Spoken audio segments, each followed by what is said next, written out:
ఇన్ని దుర్మార్గాలు చూసిన తర్వాత కూడా ఇవాళకి ఇంకా వాళ్ళకి ఓట్లు వేస్తున్నారంటే అక్కడ ప్రజలకు తెలియకంటారా, లేదంటే భయభ్రాంతులకు గురి చేసి ఓట్లు వేయించుకుంటారంటారా? తెలుసు, ఊరికి అన్ని మండలాల్లో ఫ్యాక్షన్ ఎగదోలినారు. వాళ్ళ క్రూర కృత్యానికి గుండెలు జారిపోతాయి. కసి తీర్చుకుంటారు, ద్వేషభావంతో తీర్చుకుంటారు. వీళ్ళతో ఎందుకు మనకు సమస్య అని ఓటర్లు. ఆ భయభ్రాంతులకు గురయ్యే వ్యక్తులు మొన్న జడ్పీటీసీ ఎన్నికల్లో డిపాజిట్ కూడా రాకుండా చేశారు జగన్ రెడ్డికి. అది ఎలా సాధ్యమైంది సార్ మరి అక్కడ? వాళ్ళు ఓటమి ఎరుగని కుటుంబం ఏమీ కాదు. ఇప్పుడు జడ్పీటీసీ ఎలక్షన్లలో ఓటమి రుచి చూసినారు. అంతకుముందు బీటెక్ రవి వివేకానంద రెడ్డిని ఓడించాడు, జగనే క్యాండిడేట్గా పెట్టాడు. అంతకుముందు శివారెడ్డి చేతిలో రాజశేఖర రెడ్డికి బావమరిది అవుతాడు, రాజారెడ్డికి మేనలుడు మైకేల్ బాబు జమలమడుగులో 85, 89లో పోటీ చేశాడు.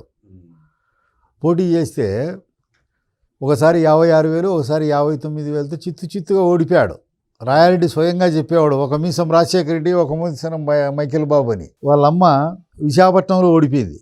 మొన్న ఎలక్షన్లలో జగన్ మేనమామ కమలాపురం ఎమ్మెల్యేగా ఓడిపోయినాడు. 1970, 69, 70 పులివెందుల పంచాయతీ బోర్డు ఎన్నికల్లో వైఎస్ జయమ్మ 4 ఓట్లతో ఓడిపోయింది. పంచాయతీ బోర్డు మెంబర్కు రాజశేఖర రెడ్డి ఏఐసీ మెంబర్గా పోటీ చేసి ఓడిపోయాడు. వాళ్ళకు ఓటమి, అవమానం ఎట్ట చేయాలా, అవతలని పల్చని ఎట్ట చేయాలా, మోసం ఎట్ట చేయాలా, కిరాయి ఎట్ట చేయాలనేది వెన్నతో పెట్టినటువంటి విద్య. రాజశేఖర రెడ్డి గారు కూడా ఎంపీగా ఓడిపోయినట్టే. ఎందుకో పొరపాటున ఆఖరిలో 1 బాక్స్ 2 బాక్సులు తేడాతో గెలిచాడని చెప్పి అనౌన్స్ చేశారు. కానీ అప్పుడు దాకా అనుకోవటం ఏంటి, ప్రజలు అనుకోవటం ఏంటంటే ఓడిపోయినా గెలిపించారని. 96 ఎన్నికల్లో సంఖ్యాపరమైనటువంటి విజయము, నైతిక విజయము మాది తెలుగుదేశంది. లింగాల మండలంలో ప్రిసైడింగ్ ఆఫీసర్ సంతకాలు లేకుండా ఓటర్ల జాబితాలో ఉండే ఓట్లకంతా ఎక్కువ పోల్ చేసింటేని పక్కన పెట్టించాను నేను. 8,850 అవి పక్కన పెట్టినా, కౌంటింగ్ చేసినా రాజమోహన్ రెడ్డి గెలిచేవాడు. మళ్ళా రీపోలింగ్ పెట్టినా రాజమోహన్ రెడ్డి గెలిచేవాడు. ఆడ అనౌన్స్ చేయించుకునేది కూడా 5,400. అప్పటి పరిస్థితుల్లో అది కన్నీటి పర్యంతరమై